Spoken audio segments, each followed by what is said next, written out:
Bismillahirrahmanirrahim. Assalamualaikum warahmatullahi wabarakatuh. Good morning everyone. Hari ini kami dari kelompok 3 akan mempresentasikan materi yang berjudul Designing Classroom Language Testing. Pemateri pertama yaitu saya sendiri, Hoirunisa. Pemateri selanjutnya Yani Lydia Arifah, dan yang terakhir Delia Udin Al-Khoyat.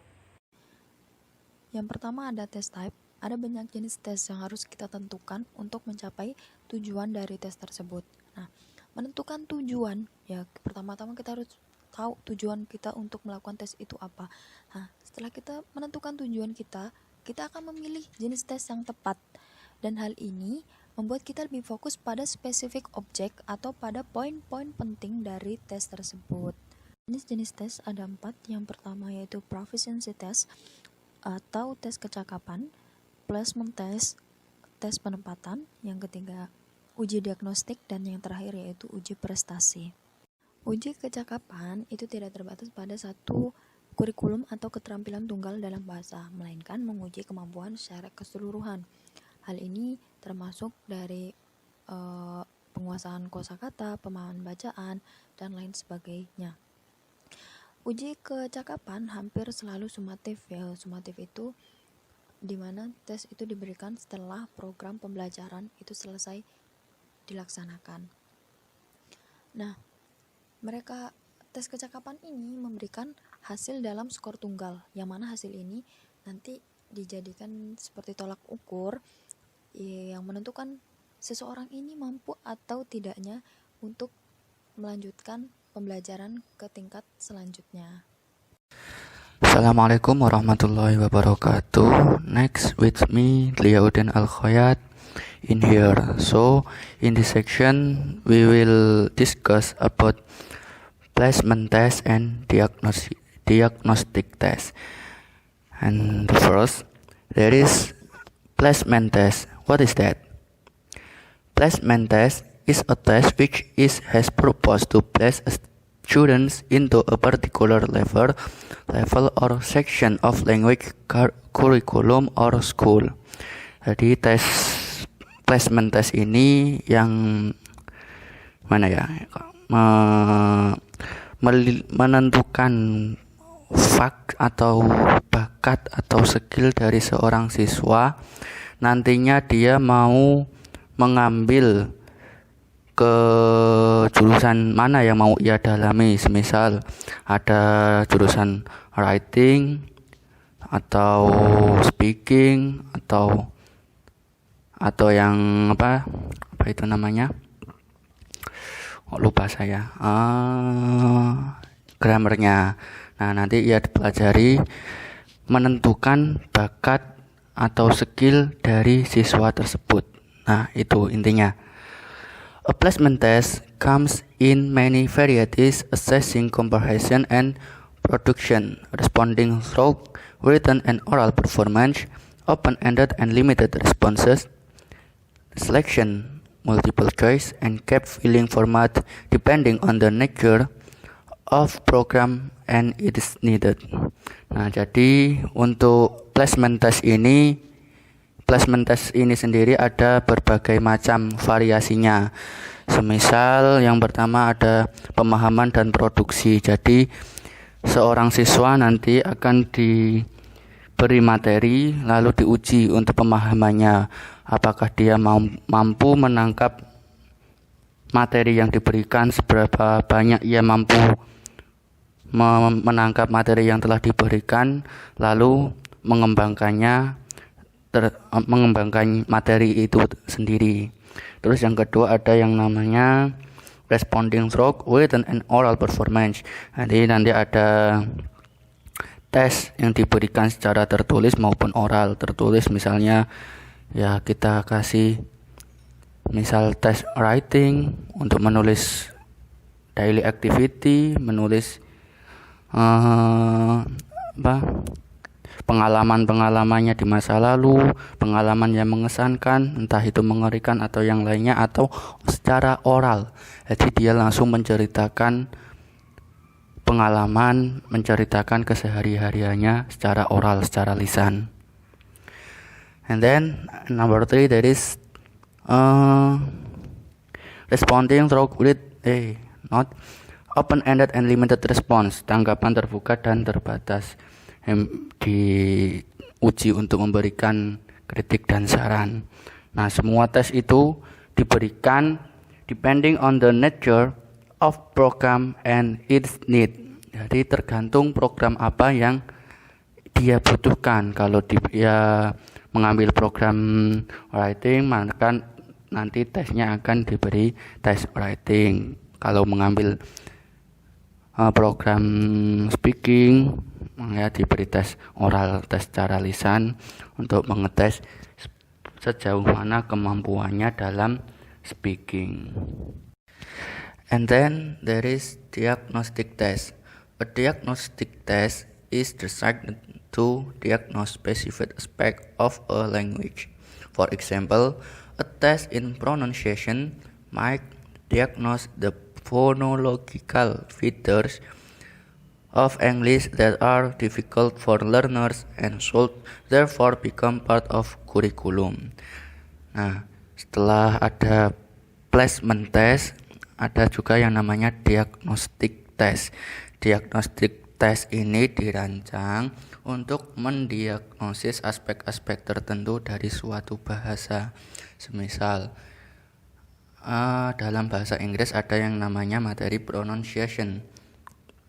Pronunciation ini kan bagi kita sebagai siswa yang telah mempelajari materi ini menganggap bahwa pronunciation ini merupakan suatu materi yang kita anggap sulit, susah untuk kita pahami, karena bagaimana cara mengucapkan kata, mengucapkan huruf, lafaz-lafaznya itu sangat sulit untuk diucapkan, karena antara mengucapkan kalimat satu, mengucapkan kalimat satu dengan yang lainnya itu berbeda cara pelafalannya.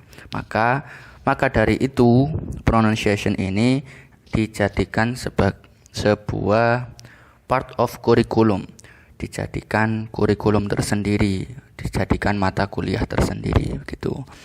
Nah, antara diagnostic test dan placement test ini sudah berbeda. Ketika placement test ini hanya untuk mengetahui skill atau bakat apa yang akan didalami oleh seorang siswa, menentukan bakat apa yang lebih unggul dari siswa tersebut, dan lalu maka diagnostic test ini lebih terperinci lagi setelah mengetahui bakat tersebut. Dari bakat tersebut, apa yang lebih dianggap sulit lagi dari siswa tersebut. Misal kita mengambil dari placement test menunjukkan hasil bahwa kita memiliki bakat di speaking. Nah, lalu setelah didiagnosis ternyata speaking kita kurang di pronunciation-nya. Maka dari itu pronunciation kita harus lebih diperbaiki lagi guna menyelaraskan, mengejar dengan bakat dari speaking kita. Tes diagnostik atau diagnosis harus memperoleh info tentang apa yang perlu dikerjakan siswa di masa depan. Seperti itu tadi. Okay, I will continue the lesson. I will explain about achievement test. Achievement test is related directly to classroom lessons, units, or even a total curriculum. Jadi sebuah tes prestasi terkait langsung dengan pelajaran kelas, unit, atau bahkan kurikulum keseluruhan. Jadi maksudnya di sini achievement test atau tes prestasi adalah tes yang digunakan untuk mengukur level kemampuan, pencapaian, atau pengetahuan seseorang pada dalam dunia pendidikan. Tes ini juga bertujuan untuk mengukur pengetahuan seseorang mengenai apa yang telah ia pelajari dalam hal tertentu dan juga dalam kurun waktu tertentu. Achievement test Achievement should be limited to particular material addressed in a curriculum within a particular time frame and are offered after a course has focused on the objective in question. Maksudnya, tes prestasi harus dibatasi untuk bahan tertentu, juga dibahas dalam kurikulum dalam jangka waktu yang tertentu, dan harus ditawarkan setelah kursus berfokus pada tujuan yang dimaksud. The specifications or an achievement test should be determined by jadi karakteristik atau ciri-ciri dari achievement test adalah 1. The objectives of the lessons, unit or course being assessed. Jadi objek dalam setiap pelajaran, unit atau kursus yang dinilai. Yang kedua, the relative importance assigned to each objective. Adanya kepentingan relatif yang ditetapkan untuk setiap tujuan. Yang ketiga, the tasks employed in classroom lessons during the unit of time.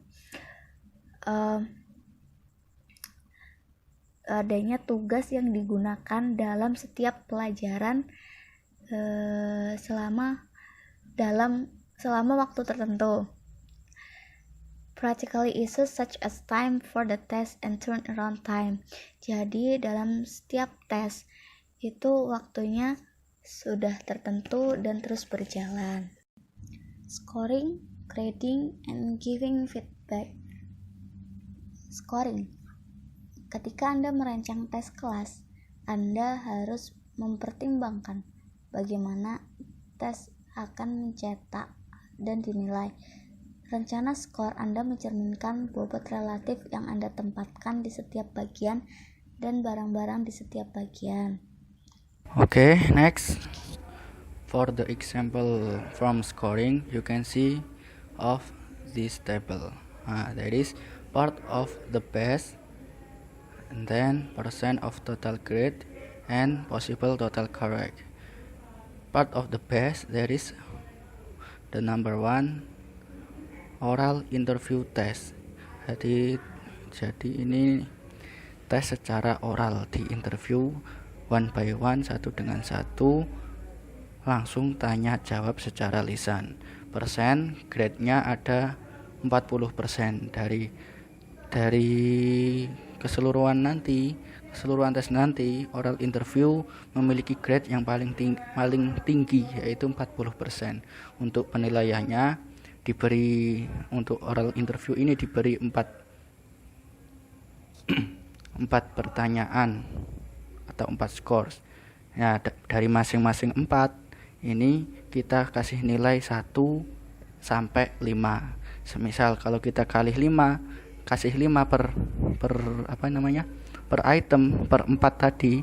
Dari 4 kita kasih 5, nomor 1 kasih 5, nomor 2 dikasih 5, nomor 3 dikasih 5, nomor 4 dikasih 5. Lalu 5 tersebut kita kalikan 2. So we can get 40, nilainya 40. Jadi per item 5 dikali 2 sama dengan 10. Per item mendapatkan total nilai 10. 10 dikali 4 dari pertanyaan tadi mendapatkan nilai 40. 40% dari total nilai. Yang kedua ada listening.